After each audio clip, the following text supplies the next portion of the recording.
नमस्कार छात्रों। आज इस वीडियो में हम क्लास 11th की पुस्तक अंक के पाठ दोपहर के भोजन के प्रश्नोत्तरों के बारे में चर्चा करेंगे। छात्रों, ये जो वीडियो है मैंने एक रिक्वेस्ट के बेस पे इस वीडियो को तैयार किया है, क्योंकि मेरे पास काफी टाइम से मैसेजेस और कमेंट्स आ रहे थे कि इस पाठ से संबंधित प्रश्नोत्तरों और एमसीक्यूज के ऊपर मैं चर्चा करूं। इस पाठ की जो समरी है, जो सार है इस पाठ का, वो मैं इससे पहले एक वीडियो में दोपहर के भोजन के पाठ का सार दे चुकी हूँ। तो आज इस वीडियो में हम इस पाठ के प्रश्नोत्तरों की चर्चा करेंगे और ऑब्वियस सी बात है, जब आप प्रश्नोत्तरों की चर्चा कर लेंगे तो उसी में से आपके बहुत सारे एमसीक्यूज जो डाउट है वो सॉल्व हो जाएंगे। तो वीडियो की ओर बढ़ने से पहले मैं यही कहूंगी कि सबसे पहले तो वीडियो को पूरा जरूर देखें, ताकि आप अच्छे तरीके से समझ सके कि वीडियो में है क्या और पाठों के प्रश्नोत्तरों को कैसे हल करना है। साथ ही साथ वीडियो लाइक करें, कमेंट करें व अपने दोस्तों के साथ शेयर करना बिल्कुल ना भूलें और मेरे चैनल को सब्सक्राइब जरूर करें। तो आइए अब हम बिना किसी देरी के इस पाठ के प्रश्नोत्तरों की ओर बढ़ते हैं। और पहला प्रश्न कुछ इस प्रकार है। सिद्धेश्वरी ने अपने बड़े बेटे रामचंद्र से मंझले बेटे मोहन के बारे में झूठ क्यों बोला? तो सबसे पहले जो मैं आपसे यही कहना चाहूंगी कि अगर आपको पाठ बहुत अच्छे से क्लियर है, अगर आपको पाठ को लेकर किसी भी तरह का कोई डाउट है, तो मैंने डिस्क्रिप्शन में आपको नीचे लिंक भी अवेलेबल किया है इस पाठ की समरी का। आप वहां जाकर इसकी समरी, इसके सार को पढ़ सकते हैं, समझ सकते हैं।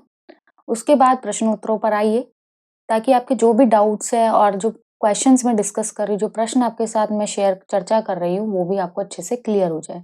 और पाठ अगर आपको अच्छे से क्लियर है, तो कहीं से भी कोई भी कैसा भी प्रश्न किसी भी भाषा में घुमा के आ जाए, अगर आपको पाठ क्लियर है तो आप कैसे भी प्रश्न का उत्तर बड़ी आसानी से दे सकते हैं। बस आपके शब्दों का चयन अनूठा होना चाहिए। तो पहला प्रश्न, जैसे कि मैंने बोला कि सिद्धेश्वरी ने अपने बड़े बेटे रामचंद्र से मंझले बेटे, मंझले अर्थात बीच, जो दूसरे नंबर का बेटा है, मोहन के बारे में झूठ क्यों बोला? यानी यहाँ उस समय की बात की जा रही है जब दोपहर के भोजन की यहाँ बात हो रही है। तो जो रामचंद्र है वो अपने ऑफिस से लंच करने के लिए घर पर आया है। तो उस दौरान माँ से कुछ डिस्कशन होती है और जो सिद्धेश्वरी है वो रामचंद्र की माँ है। तो सिद्धेश्वरी बताती है, यानी रामचंद्र जब अपने मंझले भाई के बारे में पूछता है कि वो कहाँ है, तो जो सिद्धेश्वरी है वो नहीं चाहती कि मोहन को लेकर रामचंद्र जो है चिंतित हो, क्योंकि रामचंद्र जो है बड़ा है, घर में बड़ा बेटा है, और जो मोहन है वो छोटा है, तो बड़े भाई की जिम्मेदारी है। तो इसलिए वो नहीं चाहती कि उसके बारे में वो चिंतित हो। वह उससे झूठ बोलती है कि मोहन किसी मित्र के यहाँ पढ़ने के लिए गया है। वह ये भी कहती है कि मोहन उसकी बहुत प्रशंसा करता है, यानी वो उससे ये भी झूठ बोलती है कि जो मोहन है वो अपने बड़े भाई रामचंद्र की बहुत तारीफ करता है, जिससे रामचंद्र जो है अपना दुख भूलकर कुछ देर के लिए खुश हो जाए। क्योंकि देखिए, गरीबी को इस पाठ में बहुत ही ऊंचे स्तर पर उभारा है कि दोपहर के भोजन तक को यहाँ जो परिवार के सदस्य हैं वो तरस रहे हैं, उनको आपसी संबंधों को बनाने के लिए झूठ बोलना पड़ रहा है। तो इसी प्रकार यहाँ पर वो झूठ बोल बोल कर जो गरीबी की वजह से जो रिश्ते अपने आप में खटास ले रहे हैं, वो दूर हो रहे हैं, वो इस गरीबी के कारण टूटे नहीं, आपस में बनकर रहे। दूसरा प्रश्न है, कहानी के सबसे जीवंत पात्र के चरित्र की दृढ़ता का उदाहरण सहित वर्णन कीजिए। प्रश्न आप समझ चुके हैं कि इस कहानी का जो सबसे जीवंत पात्र है सिद्धेश्वरी। सिद्धेश्वरी आप जान ही चुके हैं कि वो जीवंत पात्र क्यों है, क्योंकि वो एक गरीबी में भी रह रही है, साथ ही साथ परिवार के आपसी संबंधों में किसी प्रकार का कोई वैमनस्य ना आए, कोई ईर्ष्या ना आए, कोई घृणा ना आए, कोई दूरी ना आए, इसलिए वो उनसे झूठ भी बोलती है। साथ ही साथ वो अपने दुखों को भी छुपाती है। तो वो काफी स्ट्रांग है, काफी दृढ़ है, और इसीलिए सिद्धेश्वरी को यहाँ पे दृढ़ कहा गया है कि कहानी की सबसे जीवन पात्र है सिद्धेश्वरी। वह घर की निर्धनता से अच्छी तरीके से परिचित है, इसके बावजूद भी वह अपना धैर्य नहीं खोती। पेशेंस होने बहुत जरूरी है छात्रों। आप जरा सा भी कोई सिचुएशन ऊपर नीचे हो जाए, भगवान ना करे आपके पेरेंट्स हैं, कल को वो बहुत अच्छी आपको लाइफ दे रहे हैं और किसी भी वजह से आपको कोई प्रॉब्लम हो जाती है 19-20, तो आपका पूरा जो मानसिक संतुलन है बिगड़ जाएगा। आप बहुत ज्यादा परेशान हो जाएंगे कि पहले मेरा लाइफस्टाइल क्या था और अब क्या हो गया। और यहाँ जो सिद्धेश्वरी है वो अपने घर की आर्थिक स्थिति को जानती है, फिर भी उसके अंदर पेशेंस है। ये नहीं वो पेशेंस खो रही है, मैं गरीब हूँ ये वो, या कोई गलत स्टेप उठा ले पैसा कमाने के लिए, नहीं। उसके अंदर धैर्य है और अभाव में भी घर में शांति बनाए रखती है। नहीं तो कलेश बहुत होते हैं ऐसे घरों में। फिर भी वो कि आपस में एक-दूसरे से लड़ाइयाँ ना हो इसलिए शांति बनाए रखती है। वह घर के सभी सदस्य की आवश्यकताओं का ध्यान रखती है, किसको क्या ज़रूरत है। उसका जीवन परिवार के लिए पूरी तरह समर्पित है। यानी जो उसका पूरा जीवन है उसने पूरी तरीके से अपनी फैमिली को समर्पित कर दिया है। वह परिवार के सदस्यों से उनकी मनचाही बातें करके उन्हें खुश रखने के लिए भी झूठ बोलती है ताकि उनको अंदरूनी मन से एक पॉजिटिविटी मिले, एक साथ ही साथ वो अपने आप को स्ट्रॉन्ग महसूस करे क्योंकि घर की किल-किल, किल-किल, किल-किल में तो इंसान फ़ोकस ही नहीं कर पाता। तो इसलिए वो इन सब चीज़ों से भी उन सबको दूर रखती है। वह अपनी भूख की ना परवाह करके परिवार के सभी सदस्यों को भोजन कराती है। वह किसी के सामने अपना दुःख व्यक्त नहीं करती है। इस प्रकार उसके चरित्र की दृढ़ता कहानी में उसकी भूमिका को जीवंत करती है। क्लियर है? देखो कितने सारे वो बलिदान दे रही है, वो भूखी बैठी है, उसको गरीबी का पता है, आपसी परिवार में झगड़े ना हो, एक-दूसरे के लिए झूठी बोलती है। तो ये सब चीज़ें यहाँ पर आएँगी।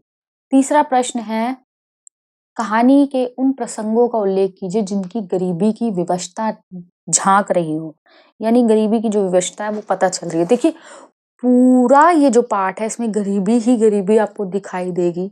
दोपहर के भोजन के समय सिद्धेश्वरी को भोजन ना मिलना, जो बेटा है उनका 6 साल का वो सबसे छोटा बेटा वो बीमार है तो वो टूटी-फूटी चारपाई पे पड़ा है। तो हम ये प्रश्न में देख लेते हैं कि दोपहर का भोजन कहानी गरीबी की विवशता को बयान करती है। गर्मियों की दोपहर में खाना बनाते समय सिद्धेश्वरी भूख से बेहाल है, परंतु घर में इतना अनाज नहीं है कि वह अपने लिए 2 चपातियाँ बना सके। वह पानी पीकर गुज़ारा करती है। टूटी खाट पर लेटा उसका छोटा बेटा कुपोषण का शिकार है।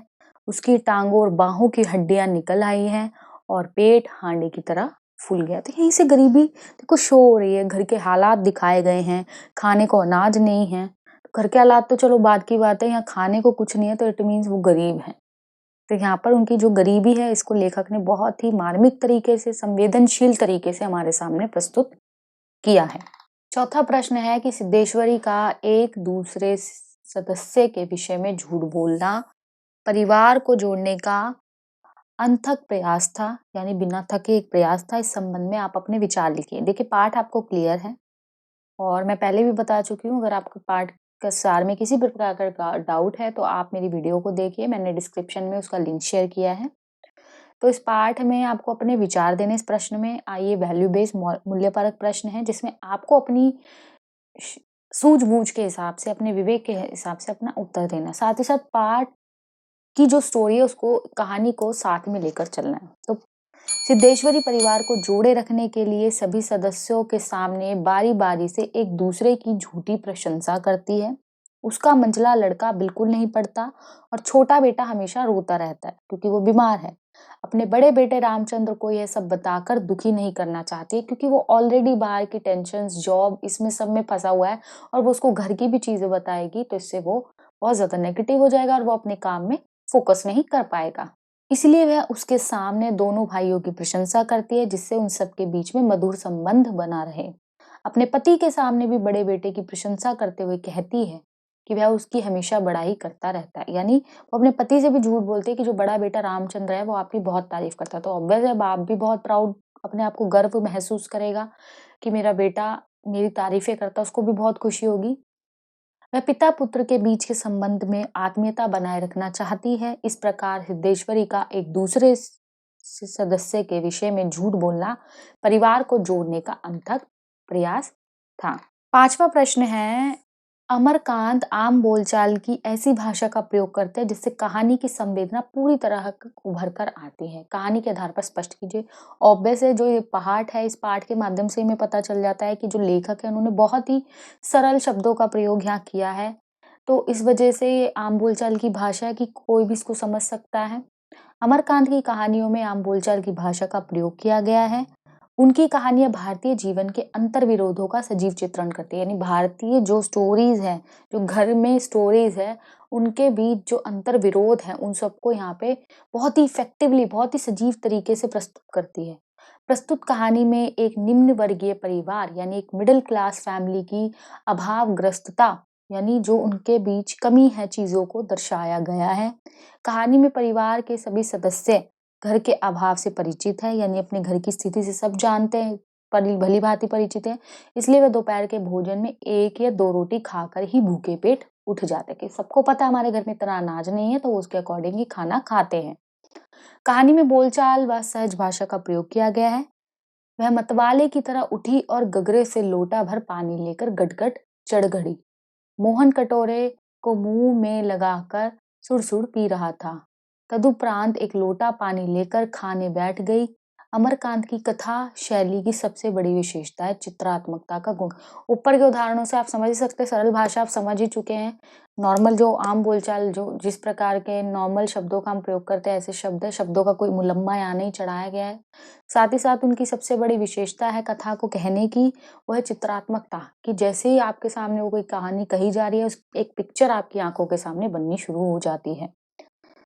जैसे उदाहरण देख लेते हैं, सारा घर मक्खियों से भनभना कर रहा था। आंगन की अलगनी पर एक गंदी साड़ी टंगी थी जिसमें कई पैबंद लगे थे। पैबंद यानी पातियाँ, वो फटी हुई थी जगह-जगह, तो उसमें पाती लगाई हुई थी। दोनों बड़े लड़कों का कहीं पता नहीं था। बाहर की कोठरी में मुंशी जी औंधे मुंह होकर निश्चिंतता के साथ सो रहे थे, जैसे 1.5 महीने पूर्व मकान किराया नियंत्रण विभाग की क्लर्की से उनकी छटनी ना हुई हो और शाम को उन्हें काम की तलाश में कहीं नहीं जाना हो। यानी वो बहुत निश्चिंत है, उसको घर की कोई टेंशन नहीं है और वो ऐसे निश्चिंत होकर सो रहा है जैसे उसके पास जॉब है, उसकी जॉब नहीं छूटी है। तो ऐसी बोलचाल की भाषा जो हम भी लोग लोकल कई बार यूज़ कर जाते हैं, लेकिन कहीं प्रोफ़ेशनल हम कहीं हैं तो उन भाषा शब्दों का प्रयोग नहीं करते हैं। तो यहाँ इन उदाहरणों के माध्यम से आपको क्लियर हो जाएगा। अगले प्रश्न की ओर बढ़ते हैं। अगला प्रश्न है छठा, रामचंद्र, मोहन और मुंशी। रामचंद्र यानी बड़ा बेटा, मोहन और मुंशी खाते समय रोटी ना लेने के लिए बहाने करते हैं, यानी उनको खानी तो होती है पर वो बहाने करते हैं क्योंकि उनको पता है हमारे घर में इतना अनाज नहीं है। उसमें कैसी व्यवस्था है स्पष्ट कीजिए। ये देखिए मैंने आपको क्वेश्चन में ये आंसर बता दिया, लेकिन आपके ऊपर ये निर्भर करता है कि आप किस तरीके से, कितने नंबर में कोई प्रश्न आया है और आप किस तरीके से उसको एक्सप्लेन करके लिखते हैं। नहीं तो 1 वर्ड में मैंने आंसर दे दिया। रामचंद्र, मोहन और मुंशी चंद्रिका प्रसाद परिवार की वास्तविकता से अच्छी तरह से परिचित हैं। दोपहर के भोजन के समय सिद्धेश्वरी के बार-बार आग्रह करने पर भी रोटी लेने से मना कर देते हैं। उन्हें पता है कि यदि वे और रोटी ले लेंगे तो घर के दूसरे सदस्यों को भूखा रहना पड़ेगा। इसलिए जहाँ रामचंद्र ने कहा कि उसका पेट भर गया है, वहीं मोहन रोटी अच्छी नहीं बनी होने का बहाना कहता है। मुंशी ने भी ये बहाना कर दिया कि नमकीन चीजों से उनका मन उब गया है। इस प्रकार तीनों ने कोई ना कोई बहाना बनाकर रोटी लेने से मना कर दिया। इससे उनकी इस विवशता का पता चलता है कि भूख रहते हुए भी अभाव के कारण वह रोटी लेने से मना कर देते। देखिए मैंने 1 वर्ड में आपके साथ ये डिस्कस कर लिया था, आंसर दे दिया था। दोबारा कहती हूँ आपके ऊपर निर्भर करता है कि प्रश्न कितने मार्क्स में आया और आपको किस हिसाब से उसका आंसर देना है, कि कैसे उसकी व्याख्या करनी है। 7वां प्रश्न है, मुंशी तथा सिद्धेश्वरी की असंबद्ध बातें कहानी से कैसे संबंधित है? यानी उनकी खाना खाते समय कुछ ऐसी बातें होती हैं जिसमें कोई लॉजिक नहीं होता, कहीं से भी कोई बात उठ के आ जाती है और वो उसके ऊपर चर्चा करने लग जाते हैं। तो आपको इस आधार पे बताना है कि वो कहानी से किस प्रकार से संबंध रखती है। पर आंसर की ओर बढ़ने से पहले, उत्तर की ओर बढ़ने से पहले सबसे पहले प्रश्न की गहराई को समझना अत्यंत आवश्यक है। कि प्रश्न में एक्चुअल में पूछा क्या गया और हमें बताना क्या है। जब तक आप प्रश्न भली-भांति उसकी भाषा को नहीं समझेंगे, तब तक आप उत्तर उस गहराई से नहीं दे पाएँगे कि एग्ज़ामिनर उसको देखते ही कहे वाह! क्या आंसर है। तो ये तो पॉसिबल ही नहीं है, हाथ की पाँचों उँगलियाँ एक समान नहीं होती। तो इसलिए आपको पहले प्रश्नों को समझना आना चाहिए। दोपहर के भोजन के समय सिद्धेश्वरी तथा मुंशी जी के द्वारा की गई असंबद्ध यानी ऐसी बातें जिनका कोई तुक नहीं है, उस समय पे कोई मतलब नहीं है उन बातों का। असंबद्ध बातें किसी न किसी तरह से कहानी से संबंधित है। मुंशी जी चुपचाप दुबके हुए खा रहे थे, जैसे पिछले 2 दिनों से मौन व्रत धारण कर रखा हो। यानी वो बात नहीं कर रहे और वो अपना खाना खा रहे हैं और उसको आज तोड़ने वाले हो। और ऐसा लग रहा था कि उनको बस 2 दिन से वो चुप हैं, तो आज ऐसा था कि बस उस व्रत को तोड़ना है, तो कुछ भी बोलना है। तभी सिद्धेश्वरी कहती है कि मालूम होता है अब बारिश नहीं होगी। मतलब कहीं कोई लॉजिक नहीं है, कहीं कोई तर्क नहीं है इस बात का। इस बात पर मुंशी जी ने कोई प्रतिक्रिया नहीं दी, यानी उन्होंने कोई आंसर नहीं दिया, कुछ नहीं बोला। लेकिन इस बात का संबंध कहानी से है, क्योंकि यदि वर्षा नहीं होगी तो अगले साल फिर से अन्न की कमी होगी और गरीबी में ही जीवन व्यतीत करना होगा। तब मुंशी जी कहते हैं कि मक्खियां बहुत हो गई हैं, तो इसका अर्थ यह है कि वह घर की वास्तविकता से अच्छी तरीके से परिचित हैं। भूख और गरीबी ने परिवार को निराशा के दलदल में धकेल दिया है। इस प्रकार उनकी बातें कहानी से संबंध है, यानी कहीं ना कहीं कोई गहराई उसमें छुपी हुई है। 8वां प्रश्न है कि दोपहर का भोजन शीर्षक किन दृष्टियों से पूर्णतः सार्थक है। कि जो पाठ का नाम दोपहर का भोजन रखा गया है, क्या ये सही है पाठ की कहानी के अकॉर्डिंग? क्योंकि पाठ का नाम उसी आधार पर रखा जाता है। जैसे कि मूवीज आप लोग देखते हैं, तो मूवीज के नाम से ही कई बार आप लोग समझ जाते हैं। कई बार बहुत ही लॉजिकल नेम्स होते हैं, आपको नहीं समझ आता, लेकिन कई बार आप मूवी के नेम से उसको जान जाते हैं कि एक्चुअल में इस मूवी के अंदर है क्या। तो क्या हमें इस पाठ के शीर्षक से पता चलता है कि एक्चुअल में इस पाठ के अंदर है क्या? तो हाँ, दोपहर का भोजन कहानी की नायिका सिद्धेश्वरी दोपहर का खाना बनाकर अपने परिवार वालों का इंतजार करती है। सबसे पहले उसका बड़ा बेटा रामचंद्र भोजन करने आता है और अनमने मन से, यानी बिना मन से भोजन करके चला जाता है। इसके बाद उसका मंझला बेटा और फिर उसका पति आता है। घर में भोजन के अभाव के कारण सभी कम खाने में ही पेट भरने का बहाना बनाकर चले जाते हैं। अंत में सिद्धेश्वरी की आधी रोटी खाकर ही अपना पेट भरने का प्रयास करती है। इस प्रकार पूरी कहानी में दोपहर के भोजन से संबंधित दृश्य को दर्शाया गया है। इस दृष्टि से दोपहर का भोजन शीर्षक पूर्णतः सार्थक है। 9वां प्रश्न है, आपके अनुसार सिद्धेश्वरी के झूठ 100 सत्यों से भारी कैसे? अपने शब्दों में उत्तर दीजिए। ये भी मूल्य परक प्रश्न है, आपको अपने विचार प्रस्तुत करने हैं। सबसे पहले कहानी को समझना है कि कहानी का भावार्थ क्या है, कहानी की एक्चुअल स्टोरी क्या है, उसके बाद आपको अपने मत के अनुसार आंसर देना है। तो सिद्धेश्वरी के झूठ 100 सत्यों से भारी है, क्योंकि वह अपने परिवार वालों को एक दूसरे की सच्चाई बताकर दुखी नहीं करना चाहती है। यदि वह अपने बड़े बेटे से कहती है कि मोहन कहीं बाहर घूमने गया है, तो दोनों भाइयों के बीच लड़ाई हो जाती। वह परिवार की आर्थिक स्थिति से अच्छी तरह परिचित थी। उसका बड़ा बेटा रामचंद्र छोटी मोटी नौकरी कर किसी तरह परिवार का गुजारा कर रहा था, इसलिए वह उसे झूठ बोलती है कि मोहन अपने मित्र के यहाँ पढ़ने गया है। अपने पति से वह अपने बड़े बेटे के बारे में झूठ बोलती है, ताकि पिता बेटे के बीच प्रेम बना रहे। इस प्रकार वह झूठ बोलकर सभी सदस्यों को प्रसन्न रखना चाहती थी। कि बार बार वही चीज, बार बार हर आंसर में वही चीज रिपीट हो रही है। आपको क्या करना है, प्रश्न को समझना है, मेन पॉइंट क्या है पहले उसको एक्सप्लेन करना है। फिर अगर आपको लगता है आंसर कितने मार्क्स का है और उसको और डिटेल देनी चाहिए, तो आप उसको और डिटेल दे सकते हैं। 10वां प्रश्न है, आशय स्पष्ट कीजिए, यानी आपको उसको अच्छे से एक्सप्लेन करना है लाइन को। तो पहला है आशय, वह मतवाले की तरह उठी और गगरे से लोटा भर पानी लेकर गटगट चढ़ा गई। सिद्धेश्वरी दोपहर का भोजन तैयार करने में लगी हुई है। खाना खाने का समय हो गया है और भूख से व्याकुल है, लेकिन वह खाना नहीं खा सकती क्योंकि घर में भोजन का अभाव है और किसी ने अभी तक खाया भी नहीं। यही सोचकर वह अपनी भूख मिटाने के लिए अचानक उठती है और एक लोटा भरकर पानी पी लेती है, क्योंकि वो पहले खाना खा लेगी तो बाकी सब जब भोजन ग्रहण करने आएंगे तो हो सकता है किसी को खाना कम पड़ जाए, इसलिए वो पहले भोजन नहीं ग्रहण कर सकती। दूसरा है, यह कहकर उसने अपने मंझले लड़के की ओर इस तरह देखा जैसे उसने कोई चोरी की हो। जो मंझला लड़का कौन? बीच वाला मोहन। सिद्धेश्वरी अपने मंझले बेटे से झूठ बोलती है कि उसका बड़ा भाई उसकी प्रशंसा कर रहा था कि वह पढ़ने लिखने में होशियार है। मोहन यह बात जानता था कि उसकी माँ झूठ बोल रही है। यह सोचकर कि कहीं उसका झूठ पकड़ा ना जाए, सिद्धेश्वरी उसकी तरफ ऐसे देखती है जैसे उसने कोई चोरी की हो। तीसरा और आखिरी, मुंशी जी ने चने के दाने की ओर इस दिलचस्पी से दृष्टिपात किया जैसे उनसे बातचीत करने वाले हो। मुंशी जी को चुपचाप खाना खाते देख सिद्धेश्वरी उनसे प्रश्न पूछती है। वह उनसे फूफा जी की तबीयत के बारे में भी पूछती है, लेकिन मुंशी जी उसकी बातों को अनसुना कर अपनी भूख मिटाने में लगे हुए हैं।